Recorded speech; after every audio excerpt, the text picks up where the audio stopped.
La région du Sahel est surnommée le canari dans la mine de charbon à cause de l'impact du changement climatique. Le désert du Sahara, qui longe le Sahel au sud, s'est agrandi de 10% ces 100 dernières années, selon une étude de la National Science Foundation. La raréfaction de terres pour la culture et l'élevage du bétail provoque des violences intercommunautaires dans des pays comme le Burkina Faso. La violence a alimenté un conflit de 6 ans entre le gouvernement burkinabé et des groupes djihadistes. Aujourd'hui, une entreprise africano-belge appelée Hommes et Terres s'efforce de freiner l'expansion du désert en plantant des arbres et en rendant les terres utilisables à nouveau dans certaines zones les plus touchées par le conflit. En plus, souvent, les gens parlent de changement climatique comme quelque chose qui tombe sur eux, mais c'est aussi, on est tous responsables de ça. Il y a beaucoup de choses qu'on peut faire mieux organisées pour diminuer la coupe de bois, pour contrôler le pâturage des animaux, pour protéger les jeunes arbres, pour améliorer les techniques d'agriculture ou de foresterie.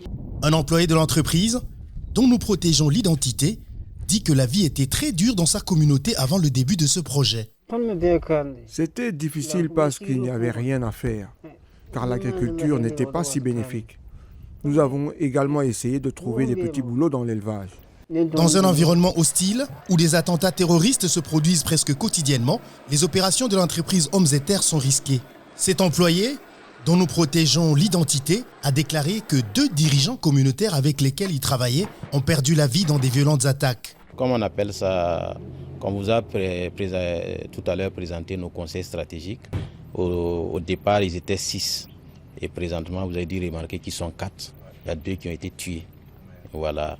Donc, tous les 2 ont été tués, on va dire, depuis l'année passée. Voilà. Et bon, profite à leur âme. Pourtant, malgré tous les risques, les acteurs de l'entreprise pensent que leur travail est important. Il faut dire que l'action de Hommes et Terres est tellement noble que c'est salutaire. Pourquoi? Parce que faut reconnaître que dans le Sahel, le désert avance à grands pas. Et Hommes et Terres s'inscrivent que se donne un défi de récupérer énormément de terres pour permettre aux animaux et aux personnes de vivre convenablement. Contrairement à de nombreuses organisations internationales dont la mission est d'améliorer la vie dans des campagnes du Burkina Faso, Hommes et Terres est géré dans un but lucratif.